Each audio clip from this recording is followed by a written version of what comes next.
केंद्रीय कर्मचारियों के लिए बड़ी खबर है। कब आएगी 8वें वेतन आयोग की रिपोर्ट, जानते हैं सैलरी हाइक की पूरी टाइमलाइन क्या है और अभी तक इस मामले में क्या अपडेट है। नमस्कार, बहुत स्वागत है आपका। मैं हूं आपके साथ ऋतु सिंह और आप देख रहे हैं न्यूज 18 का डिजिटल प्लेटफॉर्म।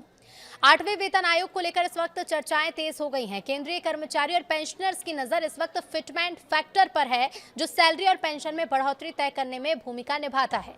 अब सबसे बड़ा सवाल यह है कि कब इसका ऐलान किया जाएगा। तो बता दें कि 8वें वेतन आयोग के तहत फिटमेंट फैक्टर और सैलरी हाइक का ऐलान अगले साल जून या जुलाई के आसपास होने की संभावना है।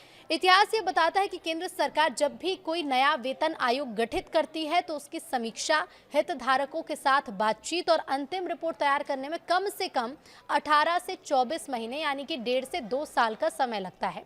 पीएम मोदी की अगुवाई वाली सरकार ने 8वें वेतन आयोग का गठन 3 नवंबर 2025 को किया। इसके बाद सरकार ने आयोग को अपनी रिपोर्ट सौंपने के लिए शुरुआती तौर पर 18 महीने का समय दिया। हालांकि हाल ही में विभिन्न विभाग और कर्मचारी यूनियन से सुझाव और ज्ञापन स्वीकार करने की अंतिम तिथि को बढ़ाकर 15 जून 2026 कर दिया गया। अब आयोग द्वारा सभी सुझावों का विश्लेषण करने के बाद शुरुआती 2027 तक अपनी अंतिम रिपोर्ट सरकार को सौंपे जाने की उम्मीद है। आयोग से रिपोर्ट मिलने के बाद वित्त मंत्रालय इसका मूल्यांकन करेगा। पुराने ट्रेंड्स को अगर देखें तो केंद्रीय कैबिनेट द्वारा फिटमेंट फैक्टर और नए सैलरी स्ट्रक्चर का आधिकारिक ऐलान जून या जुलाई 2027 में होने की संभावना है। बताया जा रहा है कि आयोग 2.64 से 2.86 के बीच फिटमेंट फैक्टर तय कर सकता है और इस हिसाब से मिनिमम बेसिक सैलरी में 47,500 रुपए से 51,500 के दायरे में बढ़ोतरी हो सकती है। इससे कर्मचारियों की टेक होम सैलरी में सीधे तौर पर 15 से 25% तक की शुद्ध बढ़ोतरी दर्ज की जाएगी।